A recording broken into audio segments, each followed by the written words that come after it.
Welcome to another edition of Smart Chat. Basketball is around the corner, and I just want to give you kind of my thoughts here.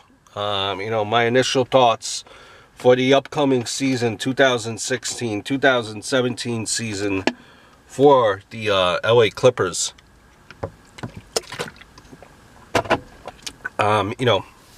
It's the first time that the Clippers have two things entering a new season: depth and continuity. Until last season, the Clippers were paper thin in depth. They got depth, but almost 10 new players to try to make it work. This time, they got back not just the starters, but the bench's core as well. And the new, now the main new players are vets that know their role, and it makes them much easier to fit the team. Because of both, lack of continuity and depth, Clippers always had a rocky start, and they get better throughout the season. But this season, I think, for the Clippers, I expect the best start they ever had, as well as the best record they ever had, as long as there is no big injuries. Of course, every key.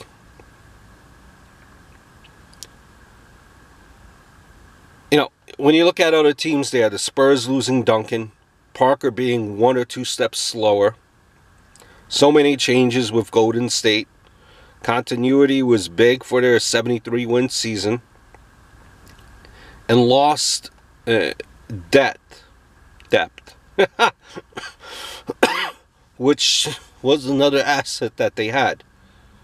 It will be interesting to see the battle in the West. CP3, he doesn't rely on athleticism. And although he won't be as effective,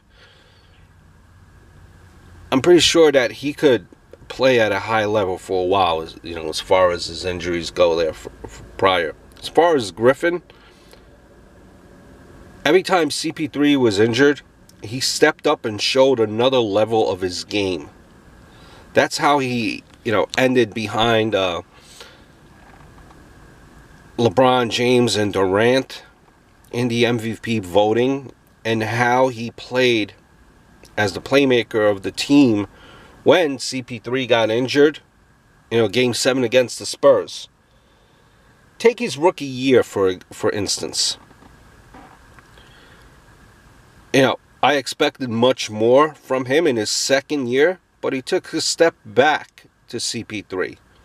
Plus, VDN's, system of give the ball to CP didn't help. For me, Blake's issue is himself.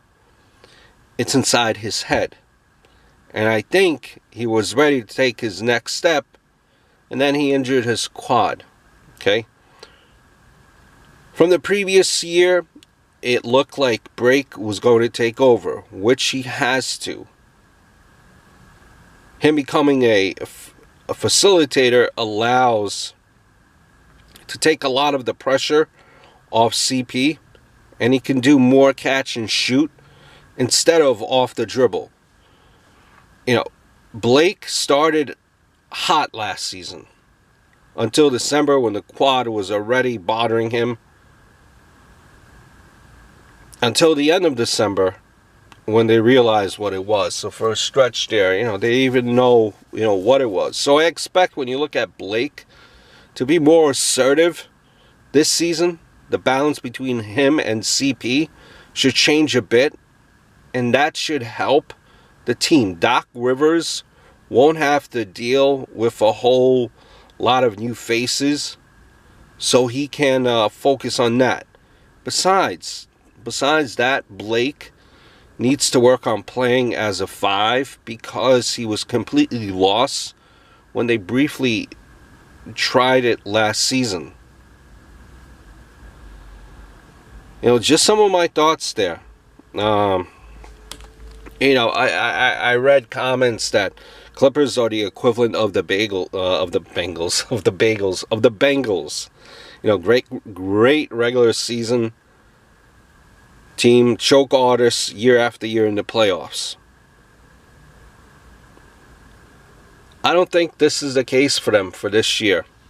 So just some of my thoughts on the Clippers. I hope all is well. Look forward to speaking to you very, very soon.